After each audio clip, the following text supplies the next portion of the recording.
नमस्कार दोस्तों। इस वीडियो में हम लोग बीपीएससी पीटी में 150 क्वेश्चन में जो 10 क्वेश्चन जो मैथ का पूछता है और रीजनिंग जो आता है उसके बारे में डिस्कस करेंगे। देखिए, ये जो 10 क्वेश्चन है बहुत ही इम्पोर्टेंट है, क्योंकि अगर आपको आता है, अगर आपने मैथ में प्रैक्टिस थोड़ा बहुत किया है तो आपका 10 में से मिनिमम जो है ना 7 या 8 क्वेश्चन सही हो सकता है। और ये 7 या 8 क्वेश्चन आपके हमेशा जो है ना कट ऑफ को क्या कर देगा, पार कर देगा। मेरे साथ ऐसा हुआ कई बार कि मेरा मैथ 10 में 10 सही होने की वजह से मेरा कट ऑफ पार किया। इसलिए मैथ का जो 10 क्वेश्चन है ये काफ़ी इम्पोर्टेंट है। अगर मान लीजिए आप अगर जीएस में 140 जो नंबर बचा, 140 क्वेश्चन जो बचा, उसमें से आप अगर जब मान लीजिए कर रहे हैं, मान लीजिए 95 स्कोर कर रहे हैं या मान लीजिए 100 ही स्कोर कर रहे हैं, अगर कट ऑफ मान लीजिए 104 या 5 जा रहा है, तो अगर आप 8 या 7 को अगर मैथ का जब बन जाएगा तो समझिए कि आपका कट ऑफ ये क्या कर देगा, पार कर देगा।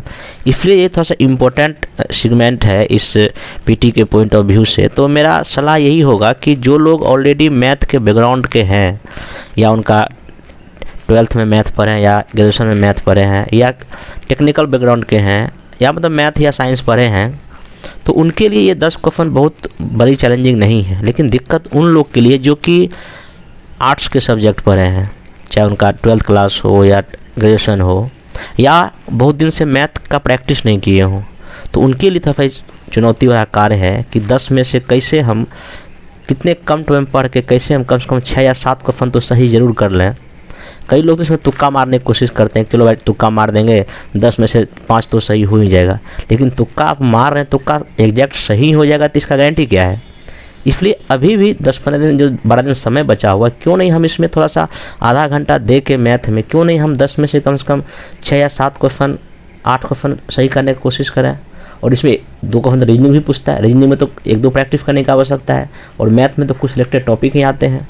तो मेरा सलाह यही है कि चाहे आप कभी मैथ पढ़े हों या कभी ना पढ़े हों, आप कम से कम अभी से लेके कम से कम आधा घंटा 1 घंटा माइंड फ्रेश के लिए आप मैथ में दे सकते हैं। क्योंकि देखिए, जीएस आप कितना भी पढ़िएगा तो वहाँ पे क्या होगा, या तो जानिएगा या नहीं जानिएगा। मैथ में क्या होगा, अगर आप थोड़ा प्रैक्टिस किए होंगे तो वहाँ सवाल बन जाएगा। इसलिए आज जो वीडियो लाने का मेरा मकसद भी यही है कि क्यों नहीं ये जो 10 क्वेश्चन मैथ का इस पर भी थोड़ा सा फोकस किया जाए। क्योंकि देखिए, मैं फिर बोल रहा हूँ, बार बार हर एक वीडियो में बोल रहा हूँ, इस बार एक नंबर बहुत मायने रख रहा है, क्योंकि कंपटीशन बहुत ही ज़्यादा है, पढ़ने वाले बहुत ही ज़्यादा है। देखिए, पूरा यूट्यूब में सिर्फ पढ़ाई दिख रहा है, सिर्फ बीपीएससी ही दिख रहा है। पूरा बाज़ार में जब मैं निकलता हूँ तो हमेशा बीपीएससी का ही अपने को मिलता है, मटेरियल मिलता है, सिर्फ लोग बीपीएससी की ही बात कर रहे हैं। इसलिए थोड़ा सा वैसे डरने की ज़रूरत नहीं है इतना भीड़ से, लेकिन फिर भी आप अपने को तैयार कर लीजिए। क्यों नहीं हम 10 में से कम 7 या 8 सही कर लें। तो देखिए, अगर आप प्रीवियस ईयर का अगर जहाँ एक बार सही ढंग से देखिएगा मैथ में, तो कुछ 7-8 टॉपिक हैं जहाँ से बीपीएससी हर एक बार क्वेश्चन पूछ रहा है, ठीक ना। तो पहले हम वो टॉपिक बता देते हैं कि कौन कौन सा टॉपिक हमको करना चाहिए जहाँ से हमको लगभग 7 या 8 क्वेश्चन बन जाएंगे। देखिए, पहली बात तो ये है कि इसमें सबसे पहला टॉपिक है सरफेस एरिया एंड वॉल्यूम। ये क्या है, मतलब पृष्ठीय क्षेत्रफल और आयतन है, ठीक ना। इसमें देखिए आपको क्या क्या जानना है। सबसे पहले इसमें क्या करना है, आपको सर्कल वृत्त को जान लेना है। सर्कल का एरिया, सर्कल का सर्कमफ्रेंस क्या होता है, रेक्टेंगल का क्या होता है एरिया, इसका क्या होता है पैरामीटर, ये जान लेना है, ठीक ना। फिर इसमें जो अगला है क्यूबॉइड या घनाभ, घनाभ का क्या होता है, कुल पृष्ठीय क्षेत्रफल, टोटल सरफेस एरिया, इसका क्या होता है कर्व सरफेस एरिया, क्या इसका होता है क्यूब का घन का क्या होता है एरिया, क्या होता है वॉल्यूम। फिर इसे बेलन या फ्रंट का क्या होता है वॉल्यूम, क्या होता है एरिया, ये जान लेना है। फिर शंकु या कोन को जान लेना है। स्फीयर का खाली आपको फार्मूला याद रखना है, ठीक है ना। फिर यहाँ पे अगला जो एक टॉपिक है, यहाँ पे क्वाड्रेटिक इक्वेशन, द्विघात समीकरण, क्योंकि ये क्लास 10th में है। ये जितने भी मैं टॉपिक लिखा है सारे क्लास 10th के मैथ में एनसीईआरटी वाले बच्चे पढ़ते हैं। इतना तो कम से कम बीपीएससी आपसे उम्मीद करता है कि आप क्लास 10th तक का मैथ थोड़ा बहुत तो आप जानिए। तो क्वाड्रेटिक इक्वेशन, द्विघात समीकरण क्वेश्चन हर एक साल 1 या 2 पूछ दे रहा है। परसेंटेज से सवाल आता है, 1 या 2 परसेंटेज से सवाल आता है, प्रतिशत से आता है। फिर लाभ हानि से भी एक क्वेश्चन आ ही जाता है, ठीक है ना। फिर एक एवरेज से क्वेश्चन आता है, औसत से आ जाता है। फिर सिंपल इंटरेस्ट या कंपाउंड इंटरेस्ट भी एक क्वेश्चन कहीं के देखने को मिलता है। टाइम एंड वर्क से हर एक साल एक क्वेश्चन पूछ रहा है, ठीक ना। फिर नंबर सिस्टम से अभाज्य संख्या, प्राइम नंबर, इसे क्वेश्चन एक पूछ रहा है। और अर्थमेटिक प्रोग्रेशन समांतर फिर क्लास 10th का है, इसे भी क्वेश्चन पूछ रहा है। और डीआई एक पाई चार्ट देता है, उसी सवाल पूछ देता है। और कुछ बेसिक ऑफ ज्योमेट्री, कभी कभी ज्योमेट्री से पूछे, मान लीजिए ट्रायंगल के तीनों एंगल का सम 180 डिग्री होता है। इस तरह क्वेश्चन जो है ना आपका बेसिक में जो है ना पूछ रहा है। तो ये जो कम से कम 8, 10, 11 टॉपिक हमने सेलेक्ट किया है, जहाँ से अगर आप इसको प्रैक्टिस कीजिएगा लगभग इसमें लगभग जो है ना आपके 7 या 8 क्वेश्चन इजीली क्या हो जाएंगे, सॉल्व हो जाएंगे। तो थोड़ा सा आइए हम थोड़ा सर्कल को देखते हैं और सर्कल में 1 या 2 क्वेश्चन हम पीछे का लेंगे, कैसा क्वेश्चन पूछा है। तो हम आज जो है ना ये सरफेस एरिया का टॉपिक और हम ये क्वाड्रेटिक इक्वेशन का टॉपिक जो है आप लोग को बता देता हूँ। यहाँ क्वेश्चन जो 2 आ ही जाएगा। तो आइए हम शुरू करते हैं सरफेस एरिया एंड वॉल्यूम में। पहला हम सर्कल पढ़ेंगे, फिर आयत पढ़ेंगे, फिर ऐसे करके सारे हम डिस्कस करते हैं। आइए सबसे पहले हम सर्कल को देख लेते हैं। आपको पता होगा सर्कल में एक केंद्र या सेंटर होता है। सेंटर से होकर जो लाइन क्रॉस करती है उसको हम लोग क्या बोलते हैं, डायमीटर या व्यास बोलते हैं, ठीक ना। फिर सेंटर से लेके इस सरकमफ्रेंस के डिस्टेंस को हम रेडियस बोलते हैं, ठीक ना। तो यहाँ पे एक आप ध्यान रखिए कि जो डायमीटर होता है, जो व्यास होती है, वो क्या होता है 2 इंटू आर, मतलब 2 इंटू रेडियस होती है।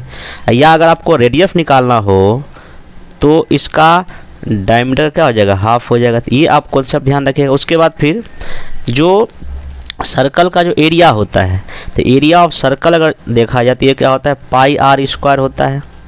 फिर जो एरिया का सर्कल का जो सरकमफ्रेंस होता है, जो परिधि होती है, हम फिर सिर्फ इसको सरकमफ्रेंस सी लिख रहे हैं, आप इसको परिधि मानेंगे। ये क्या होता है 2 पाई आर। तो ये वृत्त की क्या होती है, परिधि होती है, मतलब सरकमफ्रेंस ऑफ सर्कल होता है, ठीक ना। तो अब देखिए मैं ये तो बेसिक हो गया। अब क्वेश्चन 1 या 2 में सॉल्व करके दिखाता हूँ जो कि प्रीवियस ईयर क्वेश्चन में आया हुआ है। देखिए 65 का क्वेश्चन है, पूछा कि कोई 2 सर्कल ए और बी है, उसका रेडियस है त्रिज्या 1.5:1 के अनुपात में है, तो वृत्त ए और बी के क्षेत्रफलों का रेशियो क्या होगा। मतलब कि 2 सर्कल का रेडियस दिया हुआ है, उसका आप रेडियस का अनुपात दिया है, उसका आपका एरिया का रेशियो निकालना है। देखिए ऑप्शन दिया, तो हम इसको सवाल को सॉल्व करके दिखाते हैं। आपने सवाल में क्या देखा, 2 सर्कल है, एक सर्कल ए है, एक सर्कल क्या है बी है, ठीक ना। तो इसका जो पहले का मान रेडियस R1 है, दूसरे रेडियस का मान R2 है, ठीक ना। और इसी का रेशियो आपको 1.5 और अपॉन 1 दिया हुआ है, ठीक ना। इसका मतलब क्या हुआ है, पहले सर्कल का रेडियस 1.5 है, दूसरे का कितना है 1 है। हम आपको एरिया को निकालना, एरिया अगर निकालेंगे, एरिया का अगर अनुपात दोनों का निकालेंगे, सिंपल क्या करेंगे, देखिए पहले ए का एरिया क्या होगा पाई R1 का होल स्क्वायर अपॉन दूसरे का क्या होगा पाई R2 का होल स्क्वायर।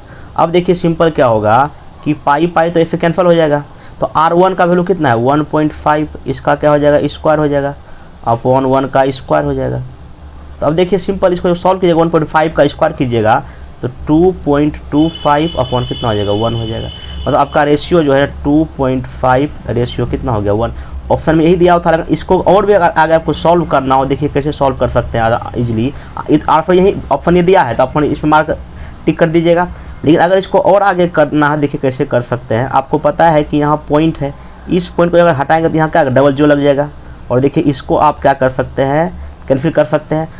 आप इसको कैंसिल जब कीजिएगा तो हमारे 5 टाइम कैंसिल कीजिएगा, यहाँ हो जाएगा 45 और यहाँ कितना हो जाएगा 20।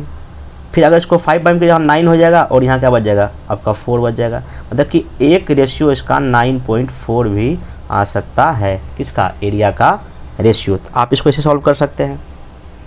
देखिए एक और सवाल 53rd और 55th में पूछा हुआ है।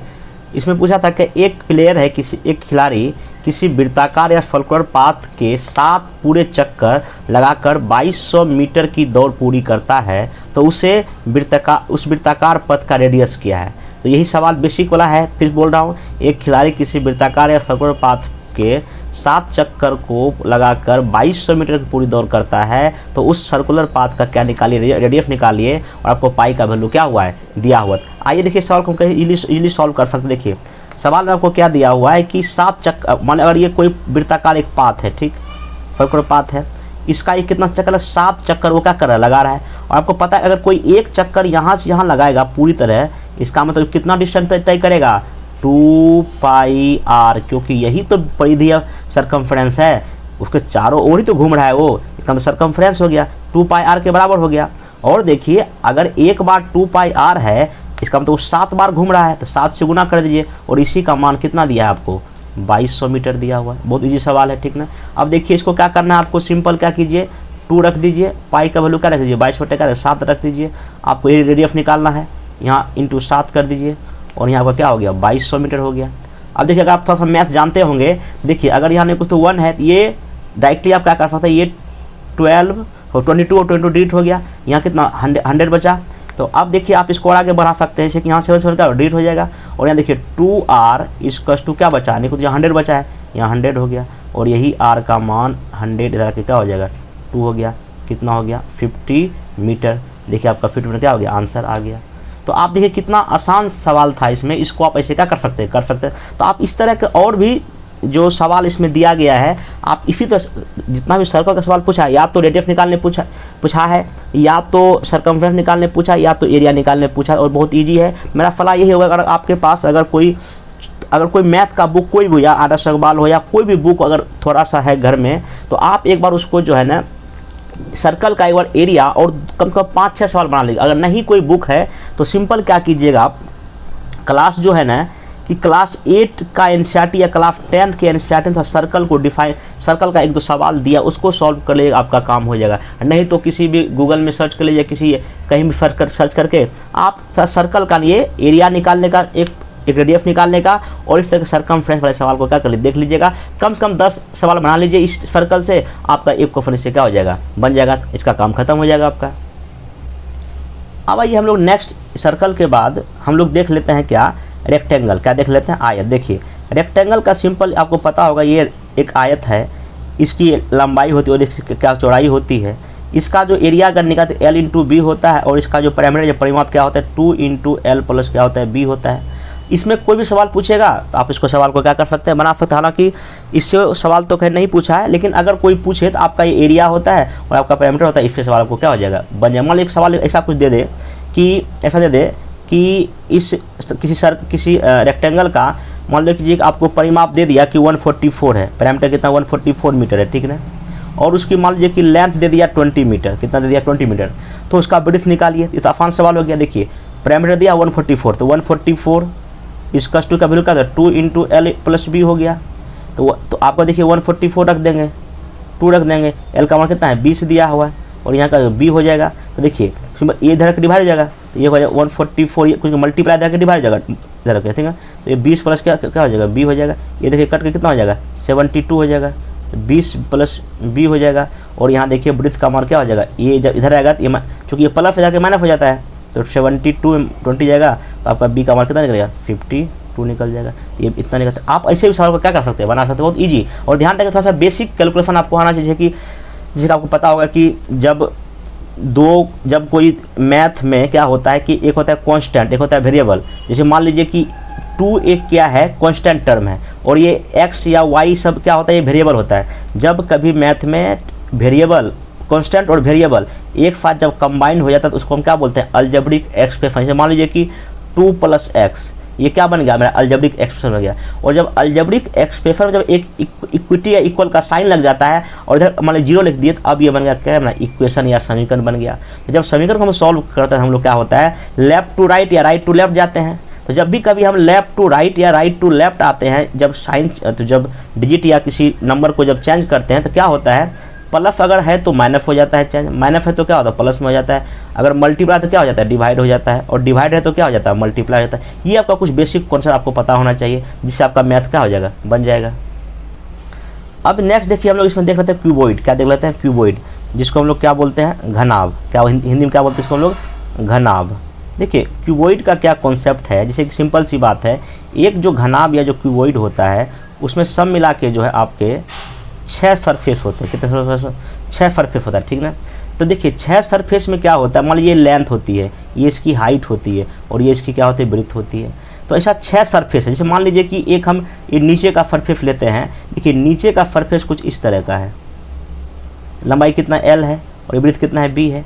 तो ये ऊपर भी है ये L और B, इसका तो 2 सरफेस है। तो चूँकि एक्चुअल में एक सरफेस एक रेक्टेंगल है, इसका एरिया क्या होगा L इंटू बी होगा। चूँकि ऐसा 2 सरफेस है इसलिए दोनों का एरिया क्या होगा 2 इंटू एल बी। उसी तरह अगर आप देखिएगा, ये देखिए वाला, ये साइड देख रही है, ये बी और क्या है, हाइट है ना, तो ये भी 2 है, इसका एक का एरिया क्या हो जाएगा बी इंटू एच, चूँकि 2 है तो इसका एरिया क्या होगा 2 इंटू बी एच। और देखिए एक और है, देखिए सामने देखिए ये एल एच, देखिए एक साइड है पीछे एक सतह है, तो इसका एरिया क्या होगा एल इंटू एच, चूँकि 2 है तो इसका क्या होगा 2 इंटू एच। तो सारे को सम कर दीजिए, प्लस 2bh प्लस 2lh, तो क्या हो जाएगा, देखिए 2 कॉमन ले लीजिए, 2lb प्लस bh प्लस क्या हो जाएगा LH। यही हो गया क्यूबॉइड का टोटल सरफेस एरिया। इसको हम क्या बोलते हैं हिंदी में, कुल पृष्ठीय क्षेत्रफल। ये हो गया, ठीक है, ये ध्यान, ये हो गया कुल पृष्ठीय क्षेत्रफल। अगर मान लीजिए आपको सवाल में ये दे कि ऊपर का टॉप का सरफेस और नीचे का सरफेस ओपन रखना है, उसको हम बोलते हैं कर्व सरफेस एरिया।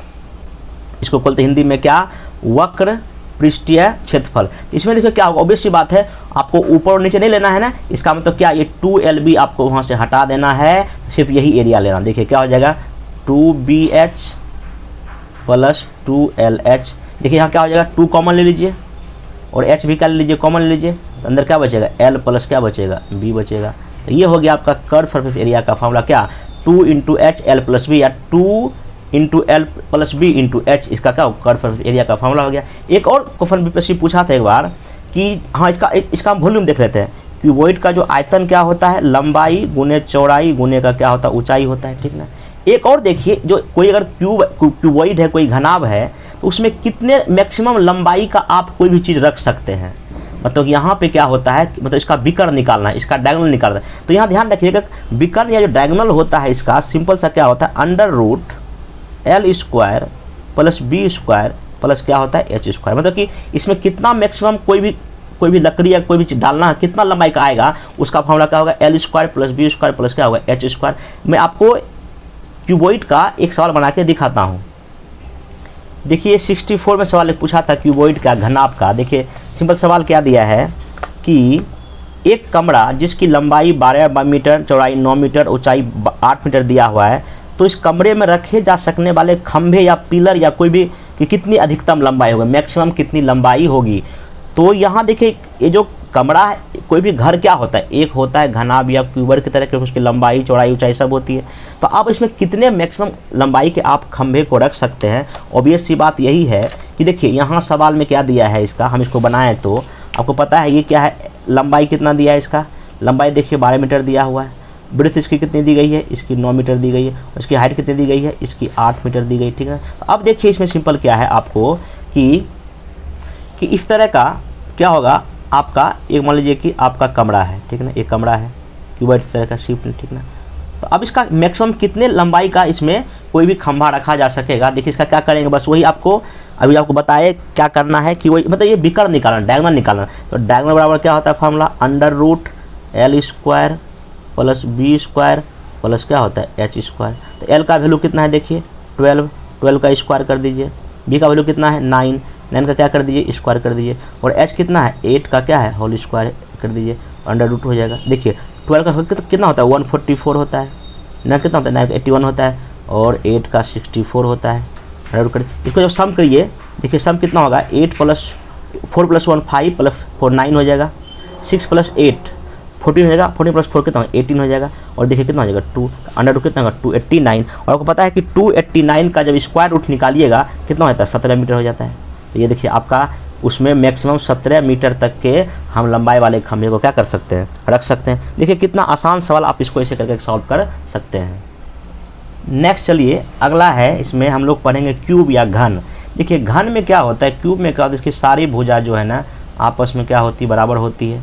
इसकी सब भुजा आपस में बराबर होती है, मान लीजिए ए भी है, ये भी ए है, सब भुजा इसके आपस में क्या होती है, बराबर होती है। और इसमें 6 सतह होगा, ऑब्वियसली एक सतह का एरिया क्या हो जाएगा ए स्क्वायर, दूसरे का क्या हो जाएगा ए स्क्वायर, तीसरे का कितना हो जाएगा ए स्क्वायर, चौथे का भी ए स्क्वायर, और पाँचवें का भी क्यों ए स्क्वायर, क्योंकि ये एक स्क्वायर होगा एक कोई सतह। तो सबको जब जोड़ दीजिएगा तो आपका हो जाएगा क्या 6a स्क्वायर। तो total surface area of A cube या घन क्या होता है 6 स्क्वायर। और कर्व में आपको 4 ही सतह लेना है, मतलब कि ऊपर और नीचे का सतह छोड़ देना है, तो क्या हो जाएगा 4a स्क्वायर। और इसका जो वॉल्यूम आयतन होता है वो क्या होता है, ए पे पावर कितना होता है 3, तक कि साइड का 3 बार गुना कर देना है, ठीक है ना। तो ये देखिए आपको फार्मूला याद रखना। अब इसमें कोई भी सवाल पूछेगा तो आपको क्या कर देंगे, बना देंगे। अगर ये पूछेगा इसमें इसका विकल्प करना है तो क्या कर दीजिएगा, अंडर रूट क्या कर दीजिएगा, जो उसका देगा उसका स्क्वायर कर दीजिएगा, ठीक ना, ये इसका आंसर हो जाएगा। तो कहने का मतलब ये है कि इसमें अगर कोई भी सवाल आएगा आप इसको इजीली क्या कर सकते हैं, बना सकते हैं। मैं आपको एक सवाल बना के दिखाता हूँ।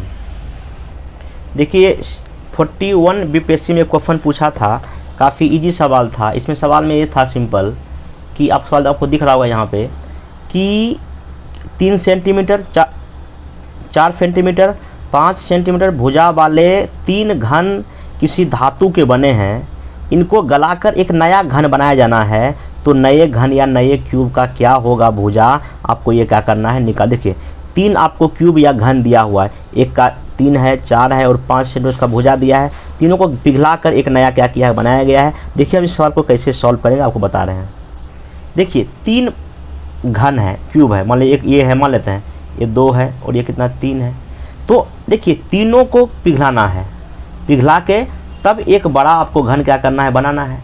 ऑब्वियस सी बात है, क्या करेंगे, इसका वॉल्यूम फिर इसका वॉल्यूम इसका वॉल्यूम सबको जोड़ देंगे और तब तीनों का वॉल्यूम बराबर कर देंगे इसके वॉल्यूम से, आपका भुजा क्या हो जाएगा, निकल जाएगा। तो देखिए आपको अभी जस्ट हम क्या पढ़ाए, जो वॉल्यूम आयतन होता है A⁻3 होता है। देखिए इसका साइड कितना है, 3 है, तो 3 पे पावर कितना हो जाएगा, स्क्वायर हो जाएगा, क्यू हो जाएगा सॉरी। फिर देखिए इसका कितना हो जाएगा, आपका वॉल्यूम इसका कितना हो जाएगा, 4 है तो 4 का क्या हो जाएगा, क्यू हो जाएगा। और इसका कितना 5 का क्या हो जाएगा, क्यू हो जाएगा। अब यही बराबर हो जाएगा क्या, इस बड़े वाले का क्यू निकाल लीजिए, बड़े वाले का क्यू निकाल लीजिए। देखिए ये क्या होगा, ये अगर 3 का पावर 3 की जगह कितना होगा, 27 हो जाएगा। इसका कितना होगा, इसका आपका हो जाएगा 64 और इसका हो जाएगा 125। तो इसको जब सॉल्व कीजिए, देखिए 5 + 9 9 + 7 क्या हो जाएगा, आपका यहाँ 6 हो जाएगा, 1 बचेगा, 3 + 6 9 9 + 2 कितना हो जाएगा 11 1। और देखिए आपका क्या हो जाएगा यहाँ पे, फिर यहाँ 2 हो जाएगा, ठीक ना। तो अब ये हो गया A⁻ कितना हो गया, 3 हो गया। अब देखिए ये जो क्यूब है अगर इसको इधर लाइएगा तो 216 पर ये रूट तो होगा बट यहाँ 3 हो जाएगा। तो इसी को आप देखिए 3 बार कर लीजिए, आपको पता होगा। अगर इसका प्राइम फैक्टर आप लोग कभी किए होंगे तो इसको इस तरह प्राइम फैक्टर कर सकते हैं। प्राइम फैक्टर देखिए 6 प्राइम जगह, तो 6 कितना होगा, यहाँ जगह आपका क्षेत्र 18 और यहाँ पे कि बच जाएगा यहाँ क्या 6 बच जाएगा, फिर यहाँ कितना हो जाएगा 6 हो जाएगा, फिर यहाँ कितना होगा 6 और ये 6 बार में देखो देखिए 3 बार 6 आ गया, 6 × 6 × 6 पावर यहाँ 3, एक बाहर निकल जाएगा। तो देखिए यही निकल गया आपका क्या, बड़े क्यूब का साइड निकल गया। तो आप इस तरह से ऐसे इजीली इसको सवाल को क्या कर सकते हैं, सवाल कर सकते हैं। ऐसे करके जो है ना प्रैक्टिस, अगर जो आपको थोड़ा बहुत प्रैक्टिस करना है, देखिए सिंपल सा क्या बात है कि गूगल में जाइए, वहाँ क्लास 9th और 10th का एनसीईआरटी मैथ में जो है ना इसके सारे सवाल दिए हुए, 1-2 सवाल दिए हुए, बहुत सारे सवाल दिए। आपको जितना इच्छा करे उसको बना लीजिए और क्वेश्चन वही पूछेगा।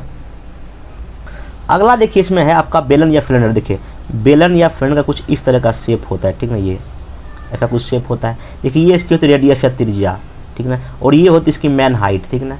देखिए बेलन या सिलेंडर का क्या होता है, इसका आपको 3 फॉर्मूला याद होना चाहिए। एक तो होता है क्या, कर्व सरफेस एरिया, वक्र पृष्ठ क्षेत्रफल क्या होता है इसका 2πr/h होता है। एक होता है टोटल सरफेस एरिया, क्या होता है 2πr/r प्लस क्या होता है h होता है। और एक इसका होता है वॉल्यूम, क्या होता है πr/r² क्या होता है h होता है, ठीक ना। अब इसमें कोई भी सवाल पूछे, जैसे मान लीजिए सवाल दे दिया कि मान लीजिए कोई एक बेलन या सिलेंडर है इस तरह का, ठीक ना, और इसका दे दिया कि आपका रेडियस जो है मतलब डायमीटर, मान लीजिए इसका डायमीटर मान लीजिए दे दिया 10 मीटर, कितना दे दिया 10 मीटर दे दिया।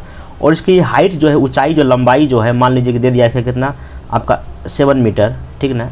तो सिंपल क्या पूछेगा कि इसमें कितना जो है ना, ऐसे बेलन में कितने वाटर या कितने पानी आ जाएगा। तो चूँकि कितना पानी इसमें आएगा तो ऑब्वियसली बात वॉल्यूम निकालना पड़ेगा। तो आपको वॉल्यूम क्या होता है πr², तो पाई का क्या होगा वैल्यू 22/7। आर कितना है, r² कितना है, और फिर देखिए यहाँ डायमीटर दिया हुआ है, इसका आपको हाफ करना पड़ेगा तो रेडियस कितना हो जाएगा 5 हो जाएगा। आपको क्या करना है 5 का स्क्वायर करना है और h कितना है 7 मीटर है। देखिए 7 कट जाएगा, ये मल्टीप्लाई हो जाएगा, कितना हो जाएगा 110, यहाँ कितना हो जाएगा 550 मीटर क्या हो जाएगा क्यू हो जाएगा। तो आप इसको इस तरह सवाल कर सकते हैं। और इसमें तो प्रैक्टिस आप कर लीजिए, आपके पास आसपास कोई मैथ होगा कुछ भी होगा, आप इसका 1-2 सवाल बना लीजिए, आपका इजीली जो है ना सवाल वहाँ सॉल्व हो जाएगा। नेक्स्ट हम लोग देख लेते हैं इसमें कोण या शंकु। देखिए कोण या शंकु का शेप कुछ इस तरह का होता है, ठीक ना। ऐसा। या इसको सिंपल चीज़, जब हम जब कभी मनाते हैं बर्थडे, जन्मदिन, तो ऐसा कुछ क्या पहनते हैं ना, ये आपका शंकु या कौन है, ठीक है। देखिए यहाँ इसका सर्कल है, ये रेडियस हो जाएगा इधर। ये इसकी होती है मेन हाइट, ये वाली। और ये जो है ये होती है इसकी एल, मतलब किसकी बोलते हैं, इसको बोलते हैं फ्लैंट हाइट, मतलब तिर्यक ऊंचाई, ठीक है ना। तो देखिए शंकु का क्या होता है, कर्व सरफेस एरिया। देखिए कर्व सरफेस एरिया का मतलब पता है क्या है, इसका ये वाला ये वाला एरिया क्या होता है इसका, पाई आर एल, जहाँ एल क्या है, फ्लैंट हाइट है। इसका जो टोटल सरफेस एरिया होता है, इस पूरे वाला एरिया में नीचे का एरिया जुड़ जाता है, तो क्या हो जाता है, पाई आर एल प्लस क्या होता है, पाई आर स्क्वायर। जिसको जब सॉल्व कीजिएगा इसका हो जाता है क्या, इसका मेनली हो जाता है कि pi r simple l plus r, ये इसका क्या होता है, टोटल एरिया हो जाता है। और इसका वॉल्यूम याद रखिएगा 1/3 पाई आर स्क्वायर एच, इसका आयतन होता है, ठीक ना। जैसे मान लीजिए सवाल में एक बनाता हूँ, सवाल क्या पूछे, जैसे मान लीजिए इस तरह का कोई एक कोण या शंकु है, ठीक ना, कोण या क्या है, शंकु है। इसकी मान लीजिए कि हाइट दी गई है 2 मीटर, इसकी एल मान लीजिए 3 मीटर दिया हुआ है, ठीक ना। और ये रेडियस आपका मान लीजिए कि 4 दिया है। तो अगर ऐसा दिया हुआ है तो ये हाइट एच में देखिए, एच कितनी हो गई, 2 मीटर मान लेते हैं। इसकी एल कितनी हो गई, 3 मीटर। और मैंने इसकी रेडियस कितनी है, मान लेते हैं 4 मीटर। आपको कुछ भी पूछेगा तो आप अगर बोलेगा इसका, इसमें अगर इसको मान पेंट करना है, तो पेंट करना है तो टोटल सर्फेस एरिया क्या होगा, तो इसका ये फॉर्मूला लगा देंगे। अगर सिर्फ इसी भाग को पेंट करना हो, इस भाग को सिर्फ पेंट करना, तो क्या ये फॉर्मूला लगा देंगे। या इसमें कितना कोई चीज़ आएगा, इसका क्या फिट होगा, उसमें क्या लगा देंगे, ये इसमें हम आयतन का फॉर्मूला लगा देंगे। आप ऐसे करके इसको फॉर्मूला क्या करते हैं, बना सकते हैं। उस तरह इसमें एक और होता है आपका गोला। एक क्वेश्चन कई बार पूछा, देखिए ये गोला है, ऐसा स्फीयर है, ठीक ना। देखिए इसका रेडियस होता है, फुटबॉल है, ठीक ना। इसका देखिए सिंपल क्या होता है, इसका सिर्फ सरफेस एरिया होता है। इसका जो सरफेस एरिया होता है क्या, 4 पाई आर स्क्वायर। और इसका जो वॉल्यूम होता है 4/3 पाई आर क्या होता है, क्यू होता है। जैसे मान लीजिए सवाल ऐसा कुछ पूछ दे, क्योंकि एनसीईआरटी में सवाल ये दिया हुआ है। जैसे मान लीजिए कि एक स्फीयर या गोला है, उसका मान लीजिए 2 रेडियस का है, ठीक ना। एक मान लीजिए कि 4 रेडियस का है मान लेते हैं, ठीक ना। तो इसको पिघला कर एक बड़ा कोई बड़ा रेडियस का क्या बनाया जा रहा है, तो बड़े और रेडियस का त्रिज्या क्या होगा। देखिए इसको कैसे बनाएंगे, सिंपल। देखिए ऑब्वियस सी बात, इसको दोनों पिघला के आप एक बड़ा बना रहे हैं, तो इसका मतलब दोनों का वॉल्यूम जोड़ के इसके बराबर कर देंगे। तो इसका वॉल्यूम क्या होगा, देखिए वॉल्यूम क्या हो जाएगा, 4/3 पाई का वैल्यू क्या होता है, 22/7 क्या होगा, फिर आर क्यू, दो को कितना बार, 2 बार लिखिएगा, 3 बार लिखिएगा। फिर देखिए प्लस क्या हो जाएगा, 4/3, फिर क्या हो जाएगा 22/7 हो जाएगा। और देखिए इसका रेडियस 4 है, तो इसका कितना होगा, 4 3 बार हो जाएगा। और यही बराबर हो जाएगा क्या, 4/3 पाई आर क्यू के। अब इसको सॉल्व जब कीजिएगा तो ऑब्वियस सी बात, देखिए ऐसे सिंपल सॉल्व क्या कर सकते, देखिए ये सब देखिए कॉमन आ गया, देखिए कॉमन, देखिए ये इतना कॉमन आ रहा है, देखना इतना भी कॉमन आ रहा है। देखिए कॉमन निकाल के या आपको सॉल्व कर सकते हैं। अगर जब बनाने आता, देखिए यहाँ 4/3 22/7, देखिए सब में कॉमन है, इसमें भी कॉमन, इसमें भी कॉमन है। देखिए 2 भी कॉमन है, तो आप 2 भी निकाल लीजिए, 2 भी निकाल लीजिए, 2 भी निकाल, तो यहाँ सिर्फ क्या बचेगा, 1 बचेगा। और यहाँ देखिए क्या बचेगा, यहाँ भी 2 कॉमन निकाल, यहाँ से भी 2 कॉमन, यहाँ से 2, यहाँ क्या सिर्फ, यहाँ कितना बचेगा, 8 कॉमन बच रहा होगा। यहाँ क्या हो जाएगा, 4/3 पाई आर क्या हो जाएगा, क्यू हो रहा होगा। अब देखिए ये पूरा 4/3 और ये 4/3 कट जाएगा, ये भी डिलीट हो जाएगा, ये भी पाई डिलीट हो जाएगा, ठीक ना। अब देखिए कितना बचेगा, यहाँ पे यहाँ 8 हो जाएगा, और यहाँ कितना हो जाएगा 9। और यहाँ देखिए सिर्फ क्या बचा, आर पावर कितना बचा है, 3 बचा है, ठीक ना। अब देखिए ये क्या होता है, क्या हो जाएगा, ऑब्वियस सी बात है, इसको जब कीजिएगा ये हो जाएगा 72 हो जाएगा, और ये आर पावर कितना हो जाएगा, 3 हो जाएगा। अब ये देखिए इसको पावर यहाँ 3 कर दीजिए, 72 कर दीजिए, एक होगा आर, इसको 3 बार ब्रेक कर दीजिए। अब इसको ब्रेक करते हैं, देखिए 72 को अगर हम प्राइम फैक्टर निकालेंगे 2 आर में जाएगा, कितना हो जाएगा 36 हो जाएगा। फिर देखिए कितना, अगर 2 आर में करेंगे कितना हो जाएगा 18 आ जाएगा। फिर देखिए कितना आ जाएगा 18 के बाद यहाँ 2 करेंगे कितना आ जाएगा 9 आ जाएगा। फिर देखिए 9 का कितना करेंगे 3 बार में करेंगे, 3 यहाँ आ जाएगा। फिर यहाँ 3 कितना 1 आ जाएगा। इसका मतलब देखिए कितना 2 या 3 बार, तो 2 एक बाहर निकल जाएगा, और ये देखिए उसके अंदर ही रह जाएगा, मतलब कि ऐसा हो जाएगा। ये इसका क्या हो जाएगा, आंसर हो जाएगा। तो मतलब ये है कि आप ऐसे करके सवाल को क्या कर सकते हैं, बना सकते हैं। अब देखिए हम सरफेस, अब देखिए एरिया एंड सरफेस वॉल्यूम के बाद हम लोग पढ़ लेते हैं क्या, क्वाड्रेटिक इक्वेशन, द्विघात समीकरण। ये क्लास 9th और 10th दोनों में दिया हुआ है। देखिए इसको पढ़ने के लिए आपको क्या क्या बेसिक पता होनी चाहिए। देखिए सबसे पहली बात आपको पता होगा कि द्विघात समीकरण का जो बेसिक फॉर्म कुछ इस तरह का होता है, ax² + bx + c बराबर क्या होता है, 0 होता है, ठीक ना। तो अगर किसी भी वेरिएबल पावर स्क्वायर 2 है और वो इक्वेशन में है, समझिए कि इस इक्वेशन का 2 वैल्यू होगा, मतलब x का 2 वैल्यू, x1 होगा और क्या होगा x2 होगा, या बुक में अल्फा भी लिखा रहता है, बीटा भी लिखा रहता है, यही रूट हो जाता है, या इसका दो इसका वैल्यू हो जाता है। तो यहाँ पे आपको क्या पता होना चाहिए कि सवाल को द्विघात समीकरण सवाल को सॉल्व करके x का क्या निकालना है, आपको मान निकालना है। तो इसमें एक दो सवाल हम बना के दिखाते हैं, इसको कैसे हम सॉल्व करते हैं सिंपल फैक्टर मेथड से, और आपका x का मान क्या हो जाएगा, निकल जाएगा। देखिए एक हम सवाल ले लिए, ये 6x² - x - 2 बराबर क्या ले लिए, 0 ले लिए। ये कोई एक इक्वेशन है, इसमें आपको x का मान निकालना है। देखिए क्या कीजिएगा, सिंपल देखिए इसमें क्या होता है, जब हमको x का मान निकालना होता है, देखिए सिंपल हम एक तरीका यूज करते हैं, ये फर्स्ट टर्म और ये लास्ट टर्म को आपस में मल्टीप्लाई करके चेक कर लेते हैं। 6x² और देखिए -2 है लास्ट टर्म, ठीक ना, तो कितना हो गया -12x² जब माइनस किए तो हो गया, जब प्लस मल्टीप्लाई किए तो हो गया। अब देखिए जो मिडिल टर्म जो -x है, इस -x को ऐसे दो पार्ट में ब्रेक करेंगे, प्लस या माइनस करेंगे दो पार्ट में, ताकि प्लस माइनस करने के बाद इतना आ जाए और दोनों को मल्टीप्लाई करने के बाद आपका -12x² आ जाए। देखिए अगर हम यहाँ मान लीजिए इसमें अगर इसको अगर -4x और +3x में अगर ब्रेक कर दिया, देखिए 4x -4x + 3x क्या हो जाएगा, -x हो जाएगा। क्योंकि आपको पता होगा जब कभी साइन डिफरेंट होता था माइनस करते हैं, 4 में कितना माइनस के 3 तो बचेगा 1, और साइन लगाते हैं बड़े अंकों का, तो बड़ा डिजिट यही, तो बड़ा डिजिट यहाँ साइन लग गया। तो और अगर इस दोनों को मल्टीप्लाई करते हैं, देखिए माइनस इंटू प्लस, -4 × 3 12 और x × x क्या हो गया, x² हो गया। तो ऐसे आपको मिडिल टर्म ब्रेक करना था। देखिए क्या होता है, लिख सकते हैं यहाँ पे 6x² को रहने दीजिए, इसके बदले ये लिख दीजिए -4x + 3x - 2 क्या हो गया, 0 हो गया। अब देखिए कॉमन लीजिए, यहाँ पे देखिए क्या है 6x², यहाँ 4, यहाँ 2 कॉमन है, 2x ले लीजिए कॉमन, तो यहाँ क्या बच जाएगा 3x, यहाँ देखिए 2 कॉमन आ गया।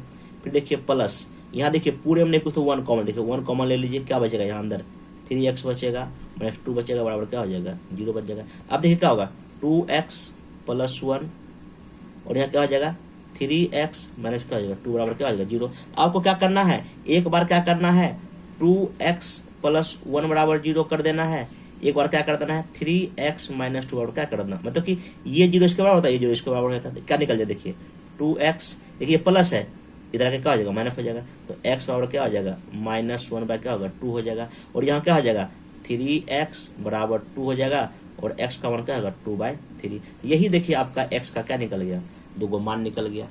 तो अब यहाँ पे एक्स्ट्रा जब अगला जो कॉन्सेप्ट आपको ये सीखना पड़ेगा, देखिए अगर ये क्वाड्रेटिक इक्वेशन है, यहाँ 2 रूट है, 2 मूल है, अल्फा और बीटा या x1 या x2, तो यहाँ एक फॉर्मूला याद रख लीजिएगा कि मूलों का जो योगफल होता है, सम ऑफ जो रूट होता है वो -b/, क्या होता है a होता है, और मूलों का प्रोडक्ट ऑफ जो रूट होता है वो अल्फा.बीटा बराबर क्या होता है c/a होता है। इस 2 फार्मूला से बीपीएससी सवाल क्या कर चुका है, पूछ चुका है। तो अब हम 1-2 सवाल लेते हैं बीपीएससी जो क्वाड्रेटिक इक्वेशन पे पूछा है, और जो मैं आपको बताया इसी पे क्वेश्चन पूछा है।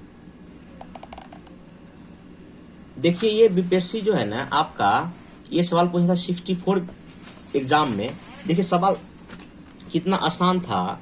सवाल सिंपल क्या कहता था कि x बराबर -2/3 दिया था, और तब 9x² - 3x = 1 किसके बराबर है। ये तो आसान सवाल हो गया। इसमें से आपको x का मान क्या करना था, रख देना। देखिए मैं इसको बना के दिखा देता हूँ। एक सवाल इसमें ये था, सवाल देखा आपका ये है कि 9x² है, 3x है, माइनस क्या है 11 है। x का मान आपको दिया है, x का मान आपको -2 कितना दिया 3 दिया। आपको सिर्फ x का मान रखना ही तो है। देखिए -2/3 यहाँ क्या हो जाएगा,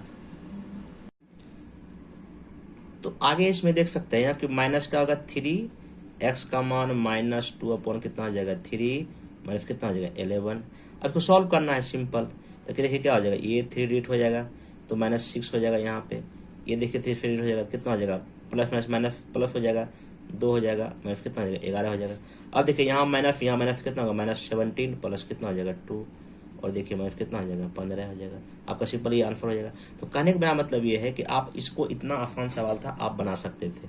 अब देखिए एक सवाल और है, यहाँ पूछा है ये 46 में पूछा है ये सवाल। यहाँ आपको सिंपल करा है कि x का मान निकले। देखिए सिंपल क्या करना है, आपको पहले क्या करना है, अंतिम इस दोनों टर्म को सॉल्व करना है। रफ में क्या होगा, एक्स स्क्वायर इंटू टू, तो 2x² हो जा रहा है ना। अब मिडिल टर्म 3x को ऐसे तो पार्ट में ब्रेक करना है कि इसको मगर 2x और माइनस x में ब्रेक करो। देखिए -2x माइनस x, इसको सम कीजिएगा तो क्या होगा, 2 + 1 3x का x, और यहाँ साइन सेम है ना, यहाँ साइन सेम हो जाता है। इसका मतलब क्या होगा, देखिए तो x² दो पार्ट में इसको ब्रेक कर दीजिए, x हो जाएगा +2 बराबर क्या हो जाएगा, 0 हो जाएगा। अब देखिए कॉमन ले लीजिए, x कॉमन नहीं है, x कॉमन है, यहाँ देखिए 2 निकल जाएगा। और फिर देखिए यहाँ क्या हो जाएगा, यहाँ पे आप जो है ना, आप सिंपल क्या करते हो, -1 कॉमन ले लीजिए, अंदर क्या बचेगा, x प्लस क्या बचेगा, 2 ही तो बचेगा, बराबर 0। एक बार क्या हो गया, x - 1 बड़ा हो गया, और एक बार जो है ना आपका, फिर यहाँ पे आप ना प्लस ले लीजिए कॉमन, कितना ले लीजिए, प्लस। देखिए यहाँ पे थोड़ा सा गलती हो गया, यहाँ देखिए क्या करेंगे, देखिए इस समय देखिए क्या हम क्या लिखे थे, x² -2x -x + 2 बराबर क्या हो गया, 0 हो गया। अब देखिए इसमें कॉमन देखिए खेल लेंगे, यहाँ x कॉमन निकल जाएगा, एक इस दोनों से x निकल गया, यहाँ माइनस कितना हो जाएगा, 2 बचा। अब फिर यहाँ देखिए आप क्या कीजिए, आप सिंपल क्या कीजिए, -1 लीजिए कॉमन, कितना लीजिए, यहाँ आ जाएगा x, और यहाँ क्या आ जाएगा, -2 बराबर क्या हो जाएगा, 0। अब देखिए क्या हो गया, x -1 और हो गया एक x माइनस क्या होगा 2, ये x -1 आ गया, और ये दोनों एक आता है, बराबर क्या होगा, 0। देखिए यहाँ पे क्या होगा, एक बार x बराबर x -1 बराबर 0 कर दीजिए, एक बार x -2 बराबर क्या कर 0 कर दीजिए, क्या होगा, x बराबर 1 हो जाएगा, x बराबर कितना 2। ये आपको मान निकालना था, तो आप ऐसे सवाल को क्या कर सकते हैं, इजीली बना सकते हैं। देखिए एक कॉन्सेप्ट में आप लोग से और डिस्कस करना चाहूँगा, आप लोग पहले जानते ही होंगे। देखिए a + b का जो होल स्क्वायर होता है, इसमें a² + b² + 2ab, कभी कभी आप लोग ये पढ़ेंगे a² + 2a + b² भी सही है। एक होता है a - b का होल स्क्वायर बराबर क्या होता है, a² प्लस हो गया b² माइनस क्या होता है, 2ab। तो ध्यान रखिएगा, अगर मान लीजिए हमको ऐसा कुछ करना, अगर ये निकालना हो सिर्फ, तो क्या होगा, a² + b², इसको इधर कर देंगे तो क्या होगा, a + b का होल स्क्वायर माइनस क्या हो जाएगा, 2ab। क्योंकि इस कॉन्सेप्ट सवाल एग्जाम में बीपीएससी पूछा है, अभी आपको दिखा रहा हूँ एक सवाल। देखिए पूछा है आपका, ये जो है ना 46 में क्वेश्चन पूछा है। ये देखिए सवाल कुछ इस तरह दिया था कि एक इक्वेशन ऐसा है, x² + 11x + 50 बराबर 0, और दो मूल दिया है, ए और बी, मतलब यहाँ क्वेश्चन गलती लिख दिया है, यहाँ अल्फा बीटा मूल दिया था। तो यहाँ पर आपको पता करना था कि alpha upon beta into beta upon alpha मान किसके बराबर है, या सॉरी यहाँ प्लस है, सब गलत हो गया है, मैं ओरिजिनल बुक में देख चुका, यहाँ प्लस है, ठीक है ना। तो आपको इसमें सवाल क्या करना था, बनाना था। देखिए इसको मैं बताता हूँ कैसे आके सवाल को सॉल्व करना है।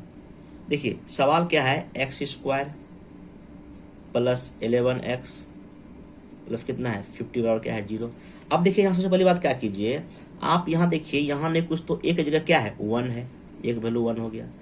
देखिए बी का वैल्यू कितना है, एक्स का कितना कोएफिशिएंट है, 11 है, 11 हो गया, और सी का वैल्यू कितना हो गया, 50। आप पहले क्या कीजिए, अल्फा प्लस बीटा निकाल लीजिए, क्या हो जाएगा, -b/a होता है, अभी आपको मैं बताया था। -b का वैल्यू कितना है, 11 है, ए का वैल्यू कितना है, 1 है, तो 11 हो गया, -11। आप अल्फा डॉट क्या निकाल लो, बीटा निकाल लो। जब आप अल्फा डॉट बीटा निकालोगे तो क्या होता है, c/ क्या होता है, a होता है, और c/a मतलब c का वैल्यू कितना है, 50 है, और a का तो 1 है, तो ये होगा 50। तो आपने अल्फा प्लस बीटा और अल्फा डॉट बीटा क्या कर निकाल लिया। एक तो आपको सवाल में निकालने क्या कर रहा है, निकालने दे रहा है क्या, alpha upon beta plus beta upon alpha का वैल्यू क्या होगा। अब देखिए थोड़ा सा आपको इसमें थोड़ा सा दिमाग लगा के बनाना पड़ेगा। पहले आप इसका क्या कर लीजिए, एलसीएम लीजिए, क्या होगा, अल्फा डॉट बीटा ही एलसीएम हो जाएगा। जब इसका एलसीएम निकालिएगा ऑब्वियस सी बात है, अल्फा डॉट बीटा बीटा हो जाएगा। अब देखिए अल्फा डॉट बीटा को अगर बी से डिवाइड कीजिएगा, एल बचेगा alpha beta, alpha into alpha क्या हो जाएगा, अल्फा का स्क्वायर। फिर यहाँ देखिए अल्फा डॉट बीटा, अल्फा गुना बीटा को डिवाइड कीजिए अल्फा से, अल्फा में कट जाएगा, तो यहाँ क्या बचेगा, सिर्फ बीटा का स्क्वायर बचेगा, ठीक है। तो अब देखिए आपको l² plus b² upon alpha into beta है। देखिए आपने अल्फा इंटू बीटा का वैल्यू 50 निकाल के रखा है, बट यहाँ अल्फा² प्लस बीटा² है, तो तब यहाँ पे आपको यहीं पे जो है ना ये कॉन्सेप्ट क्या करना पड़ेगा, यूज करना पड़ेगा। देखिए सिंपल यहाँ पे ये है कि अगर हम मान लीजिए अल्फा प्लस बीटा का स्क्वायर करेंगे तो क्या होगा अल्फा स्क्वायर, फिर क्या हो जाएगा प्लस बीटा का स्क्वायर प्लस 2 अल्फा बीटा हो जाएगा। अगर इसी को हम रख देते हैं इधर alpha square plus beta square, तो इसको इधर ला लेंगे तो क्या हो जाएगा अल्फा प्लस बीटा का स्क्वायर माइनस 2 अल्फा डॉट क्या हो जाएगा बीटा।